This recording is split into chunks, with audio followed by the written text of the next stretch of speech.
Thanks for listening to the AZ Wildcats podcast. I'm your host, Mike Luke. All right, we got a lot to get to this show. We are going to talk Tommy Lloyd national recruiting with Travis Branham from 24/7 Sports. Was able to catch up with him a little bit earlier today. We're also going to preview Pac-12 football media day. Arizona football made a little bit of some headwinds, I would say, and which we will get to. But we're going to talk with Travis Branham here in a second. But first, one thing we will be talking about is the U of A Big Men. Four Peaks. And as you know, Four Peaks, the official brew of PHNX Sports. Check out Four Peaks Brew or Four Peaks Pub to keep up with the latest at Arizona's hometown brewery. Must be 21 years or older to drink Four Peaks. Please drink responsibly. And one other one, because we're about to go to Travis Branham, we have got Shady Rays. Now, we have Leah behind the scene who is much, much cooler than me, who can still have Shady Rays, and it just increases her coolness. If you have somebody like myself who is not cool, and you need something, Shady Rays is where it's at. Exclusively for our listeners, Shady Rays is giving out the best deal of the season. Go to shadyrays.com and use code word PHNX for 50% off 2+ pairs of polarized sunglasses. Again, not polarizing sunglasses, polarized sunglasses. Try for yourself the shades rated 5 stars by 250,000 people. And without further ado, let's talk to Travis Branham about Tommy Lloyd and some Arizona basketball. National recruiting analyst for 24/7, the great Travis Branham, a person that Arizona fans should be following. If you're not, Travis, how you doing, my guy? I'm doing well. How are you? Yeah, not too bad, not too bad. So, wanted to get your take first of all, just on, and we'll get to some players and whatnot, but Tommy Lloyd, a couple years in, from a recruiting perspective, what do you think so far? You know, through some hits and misses, how do you see this playing out? Yeah, he's definitely had his fair share of hits and misses, but to be honest, I think it's been pretty positive on my end from what I've seen out of the Arizona staff. First-time head coach, that's always a bit of an obstacle to kind of overcome, but he's landed some top-tier talent. He has, again, had a couple misses on the recruiting trail with that against other elite talent. But for the most part, he's getting good college players that can really impact winning down when you really kind of see them on down the line. So to me, it's pretty positive. He's obviously still owning the international market while competing, I would say, pretty well, especially on the West Coast on the recruiting trail in the U.S. One thing that's obviously a departure a little bit is Sean Miller would kind of cast a wide net, recruit a lot of guys domestically, and, generally end up with some 5 stars. Whereas Tommy Lloyd has said that, we're going to have a much smaller radius right there, but the guys we're going to go in all, and we're going to hit at a high percentage. What do you think about both of those recruiting philosophies, and can both of them work long term? Well, I would say Sean Miller's strategy at the time was going to be a little bit outdated because the entire recruiting landscape has completely changed. Right. You're seeing everybody across the entire country at this point. You're not casting wide nets, and that's something that I talk to college coaches even now. You used to see some schools offer 15, 20 players a cycle. Now nobody's wasting their time. The philosophy is now becoming we're going to pinpoint who we want. 4 or 5 guys that we are all in on. If we miss them, so be it. All we're going to do after that is just pivot to the portal. So people are just saving their time, their energy, their resources for when that portal ultimately hits, and just kind of strategizing and prioritizing just a very select few people. So it's working for a large amount of teams that have already kind of shifted to that philosophy. So comparing the two styles from Tommy Lloyd to Sean Miller, I don't think it's a very fair comparison just because, there's no underestimating it. All of recruiting, the entire landscape has done a complete 180 with the transfer portal, NIL, and everything else that's gone on. One thing that Lloyd has really shown he can do, though, is recruit Southern California. You bring in Kylan Boswell. Obviously, I know he went to Compass, but then Jamari Phillips and Carter Bryant we'll get to. But that's a pretty positive impact right there because you got 3 top 20 kids, depending on how you want to look at it, through just a couple classes. Yeah, no question. And those are 3 dynamic elite talents. Kylan Boswell, we had as a 5-star over at 24/7 Sports. Jamari Phillips, we have currently pushing the top 15, and then obviously Carter Bryant, a top 10, top 15 recruit in his own right with an immense amount of talent. Carter is arguably one of the most talented prospects in the entire country.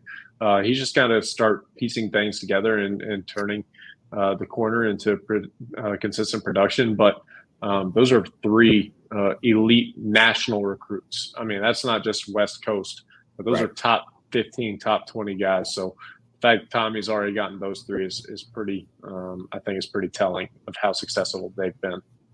Now, Carter Bryant's obviously moved on to Corona Centennial, and the one thing about watching him is when he plays with like real effort, when he really tries to exert himself on the game, he looks more like the guy that you had rated as 4 for a little while, as opposed to moving down a little bit right there. What do you need to see from him, and what would you like to see from him as his high school career enters its final stage?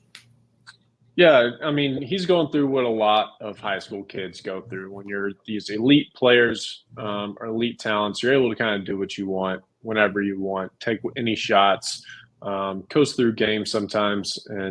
But what Carter's kind of experiencing right now is trying to figure out who he is as a player. Who is he going to be? In my opinion, he's going to be a dynamic stretch 4 who's going to be great pick and pop, spotting up in the corners and out on the perimeter and knocking down shots and then playing off of that. So allowing a Kylan Boswell or a Jamari Phillips to create offense or scoring opportunities for him, where it's a catch and shoot or you get a hard closeout. He's so skilled and big. He can really drive you and get to the rim, where he can finish high above it and finish through contact, because he's got this 6'9", big, strong frame. But right now he's playing a little bit in a way where you give him the ball and he's just going to go try to get you a bucket, which obviously it can work and it can be fun to watch at the high school level. But long-term, I think the efficiency, the effectiveness of not only him, but a lot of the kids who are experiencing this are going to be encountering. So it's just going to be a little bit of tailoring of his game, just shoring up a shot selection, and just kind of like you said, even just playing a little bit harder, more consistently. Sometimes he goes through games and shies away from contact. There's a lot of times he gets the ball inside 15 feet and he settles for a 10-foot fadeaway jumper on the baseline. Late shot clock, fine shot, but you don't want to see him taking that 5 times a game, because that's just not winning basketball. Right. Now, Jamari Phillips has shot up the rankings. Obviously, 24/7 has him pushing a 5-star status right there. When you look at him, got a good basketball body, can score at all 3 levels. I think improving athleticism. What about his play in the last couple months really made you guys say that we need to move this kid up? I would say you're on top of it right now, man. You know exactly what you're talking about with these kids. Jamari, athletically, he's really improved. I watched him just last week at Peach Jam, and he really kind of surprised me with how much more athletic he's gotten in the last 6 months, especially this late in your career. Typically, you kind of have a good understanding and feel for how athletic these kids are and how athletic they'll be. But he's taken a different type of jump, and a lot of that I think has been due to just developing his body and getting healthy. He is a very skilled scorer. He's a dynamic shot maker. That's been clear from day one. So now when you add in the shot making, the athleticism, the ball skills, ability to make these tough jump shots that very few kids in high school can make. Similarly to Carter, Jamari's going to have to shore up the shot selection. He takes a lot of tough jumpers that just are inefficient shots, low percentage shots. So when you shore those things up, he can make another jump as well, be a little bit more willing as a passer.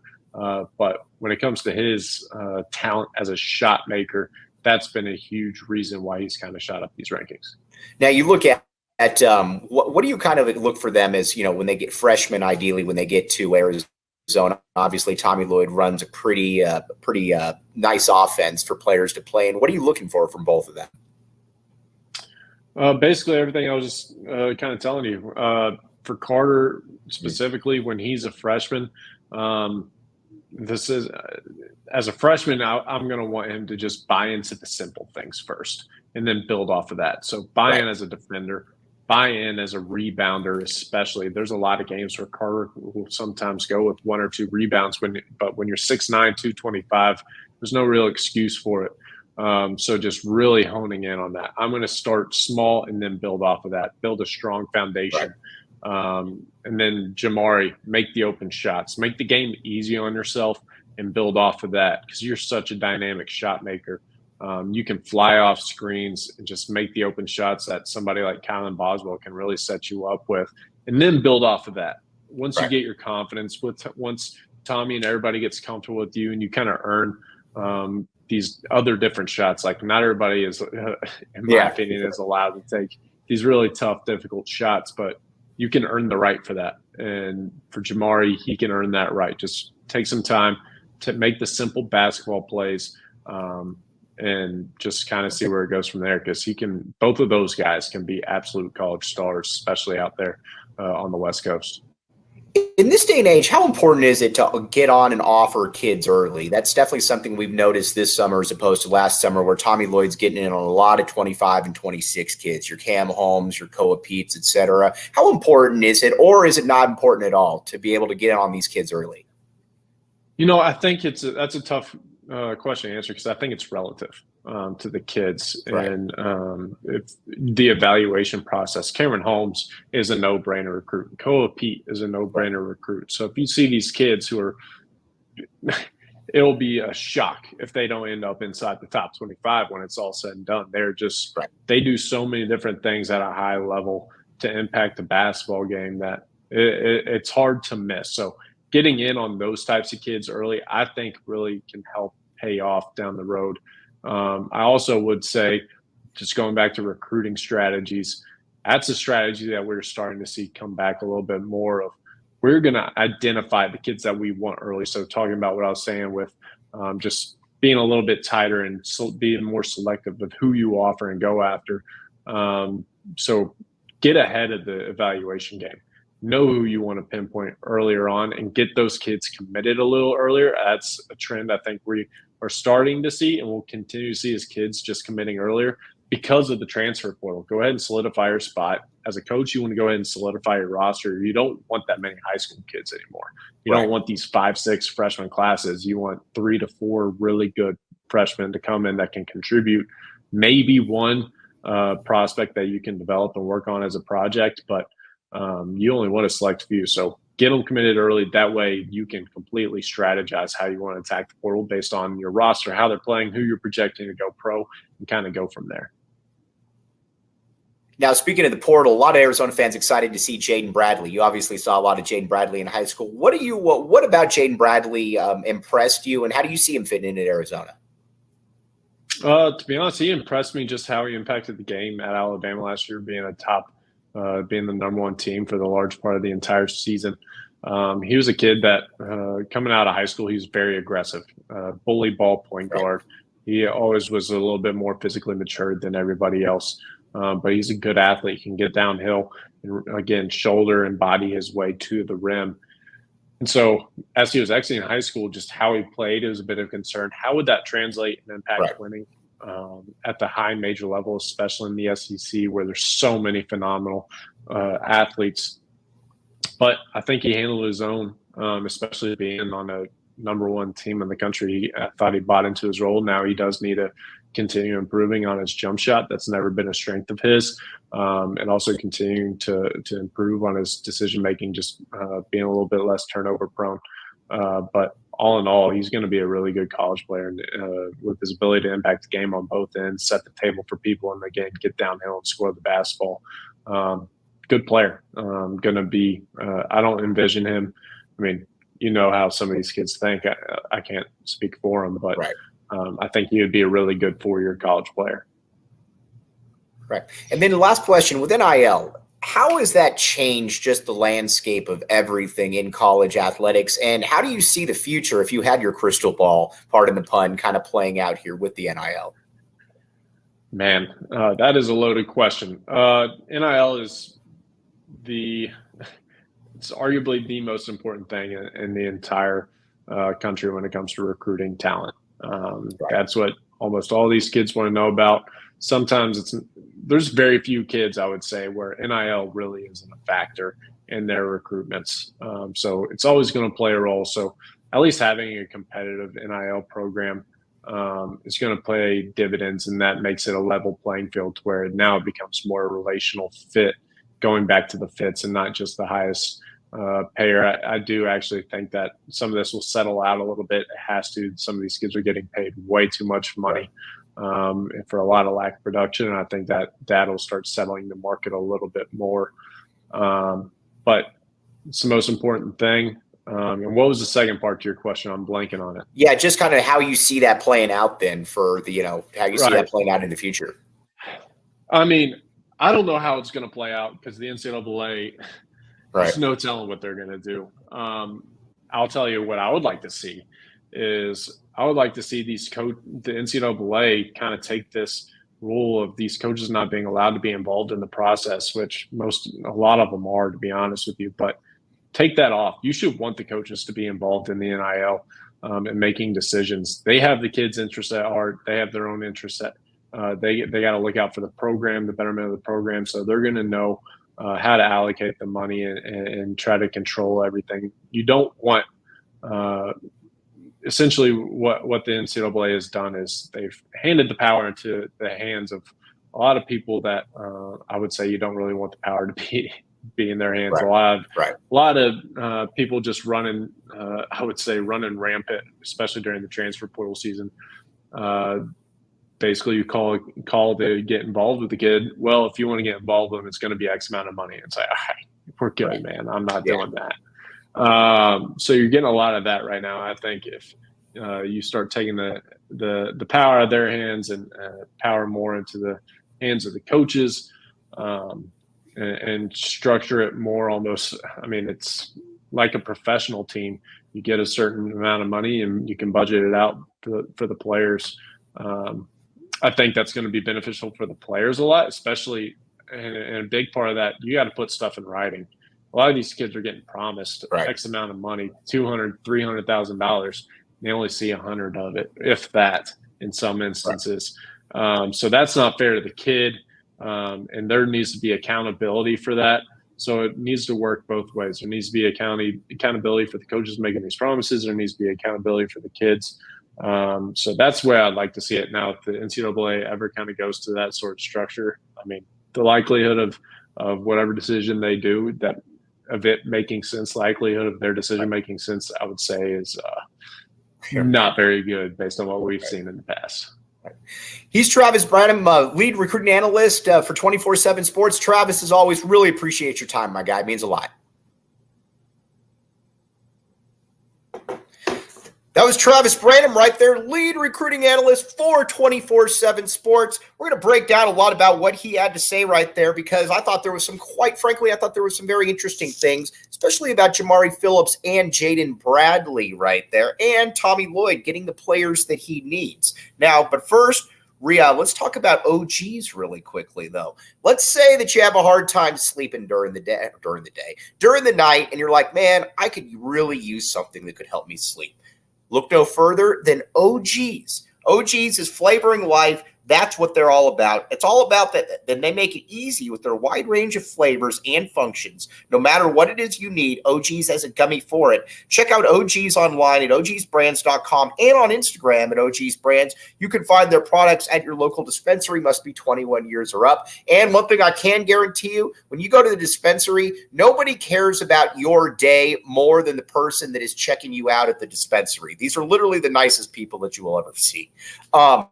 All right, now let's talk about what Travis Branham had to say. First, I thought it was interesting what he said about Tommy Lloyd, that, quite frankly, he's been able to get the players that he needs. He's not necessarily getting the players that, everybody out here wants. But when you look at his recruiting template, when you look at getting Boswell, when you look at getting Jamari Phillips, Carter Bryant, those are 3 top 15 players out of Southern California right there, out of high school, domestically as well. So that's certainly something to keep an eye on in that. And you dig at the international part. You also look at the portal. Tommy Lloyd is going to be able to get the players that he needs, and I think he showed that this offseason. BCAT says, Jaden Bradley, a 4-year player. I wonder what he thought of Kylan Boswell. I think what's interesting about where Travis was going with that is that Jaden Bradley, to me, is going to be a great college point guard. But he's also a little bit like Kylan Boswell in that regard, in that, he's got a better basketball build, but he's also somewhat stocky. He's kind of, he's built a little bit lower to the ground. I think he's probably a little bit more explosive. But the difference for where Boswell has him, though, is that Jaden Bradley right now is not a very good shooter. Kylan Boswell is a good shooter. As a matter of fact, I think by the end of the year, Kylan Boswell is probably the best shooter on this Arizona basketball roster. So there's that in play. But Bradley, again, I've never been the guy that really cares at all about, very cool. Hey, Mike, back in the – Leah, I don't know what I'm supposed to do with these, but – a TBO 41 fan, you put in $10. Hey, Mike, back in the A from Chicago as always. Bear down. This is fantastic right here. I never know what I'm supposed to do with these. I'm sure Leah will tell me afterwards. But again, very cool right there. We also got a bunch of back in the A people in Anaheim that tagged us. So again, check it out on Twitter as well. But with Tommy Lloyd, though, again, dude gets it. I hate to sound like a broken record right there, but the guy just absolutely gets it. Leah says you just have to read them. So, Leah, I did what I was supposed to do. Is this correct? Nice. Tony Clifton. We're going to get to Dylan's bike here. But he's going to get the players that he needs. It's not like he's this stiff recruiter that can't get players. I think there was a little bit of a concern about that for a while. But now, I mean, in back-to-back recruiting classes, when you get Boswell, when you get Bryant, when you get Jamari Phillips, I mean, I think we could pretty much put that one to rest. Then in the transfer portal, when you're able to pull out players like Caleb Love, Keyshawn Johnson, Jaden Bradley, dudes like that, I think we could probably put that one to rest as well. And then internationally, we obviously know about what Tommy Lloyd can do there. So hitting all three different angles right there, I think that Tommy Lloyd knows what he's doing, and there's no reason to worry about his recruiting, even if some were, even as soon back as Ryan Nemhard. Tony Clifton, put it towards Dylan's new bike. Now, if people out here don't know what we're talking about, Dylan Anderson, the great Dylan Anderson on the U of A basketball team, his bike was stolen. He put it on Instagram. He put it on social media. We need to find out exactly who stole the bike. Talking with some people around the program, nobody knows who took Dylan Anderson's bike. It's not often that you see a 7-footer with a bike to begin with. And on top of that, we need to find it. So again, everybody out there back in the A, put your thinking caps on. We need to find this bike, and we need to get a fund me going for, I'm just kidding, for a Dylan Anderson bike. But we're going to keep you up to date on that. There's been no updates on that, though. I also thought it was interesting when he was talking about Jamari Phillips, and about how Jamari Phillips, the one thing that has really impressed him is he's been able to improve his game at all three spots, deep, mid-range, and get into the basket. But more so than anything, he's been able to improve his athleticism. He's been able, and you generally don't see that from dudes who are 17, 18, 19 years old. I mean, where you can jump at 18 is generally probably where you're going to jump around when you're 24. That's somewhat of an inherent skill, and Jamari Phillips has certainly shown that he can take that one to the next level. I also thought it was interesting what he said about Carter Bryant, that he thought Carter Bryant was going to be more of a stretch 4. Now, Travis has forgotten more than I know, so. But I thought that I thought Carter Bryant was going to be a little bit more kind of your prototypical. Not going to say that I'm not comparing him to him, but kind of that Jason Tatum type where you're kind of silky smooth up and down the court. You get to where you want at the mid-range. You get to where you want in the basket. But I am intrigued by that stretch 4. That also gives Arizona few more options, though, next season or the following season. Because, again, if you already have Oumar Ballo, by the way, Oumar Ballo, leader of men, happy birthday. Oumar, everybody out there, if you see Oumar, you might see him at the Jamaican restaurant on Fort Lowell. I've seen him there twice. So, again, if you see Oumar, wish him happy late birthday as well. Also, speaking of cool thing, we already talked about how Leah is much cooler than me. And when she has Shady Rays, it makes her 10 times cooler than me. even with Shady Rays. One thing Leah does not have, though, is this Saturday Neon A over my left shoulder. I don't believe that Leah has this. And that is my trump card right there. I come in with the Saturday Neon. And if you want to be like me or you want to be cooler than me, either way, go to Saturday Neon, SaturdayNeon.com, and use code word PHNX for 10% off your order, free shipping for orders over $200. This thing is really cool, especially too when it lights up. I can't tell you how cool I feel at that time. So again, check it out, Saturday Neon. But Travis Branham, though, is obviously a big fan of Tommy Lloyd and what he's been able to do for Arizona basketball, and it makes a ton of sense. At this stage in the game, we know Tommy Lloyd is 66-11 as or 61-11, excuse me, as a head coach. And I know that there were some questions about the recruiting, but I think Lloyd has also answered those. And on top of that, one thing he's doing that I didn't get to with Travis is he's offering kids early. Now, he didn't necessarily do that early on during his career, but now kids like Koa Pete, Cam Holmes, guys like that, they are being offered early, as they should be offered, because if you're an in-state kid, you're in Phoenix, you're not going to go to ASU. That's obviously not an option. So if you're a good basketball player, you're probably thinking to yourself that I'd like to go somewhere close that's good at basketball. That's where Arizona comes in. That's where Tommy Lloyd gets it. And again, a lot of geniuses, every now and then, they have to switch up their profile a little bit, and that's what Lloyd, I think, has done right there, and I like it a great deal. All right, one other thing, though, that doesn't need to be switched up is Illegal Pete's. This is your go-to this summer. Kick back and enjoy an ice-cold margarita or cool off with a bucket of High Noons for just $21. If you're up in Phoenix, you might be able to even see Shane Diefenbach up there at some point. I would imagine Shane, hanging out with the cool kids, would be up there. You might see him signing autographs, pressing the flesh. And don't forget to follow at Illegal Pete's on Instagram to stay updated on all their big events and deals going down this summer. Stay tuned on their stories to win free tickets for the concerts you are dying to see. Illegal Pete's is here. Illegal Pete's is here for the people. All right. Big thanks right there to Travis Branham. And again, a little bit of a shorter show today, but we have got a fun week coming up right here. Believe we're going to be able to get Jamari Phillips and his folks on sometime this week or next week.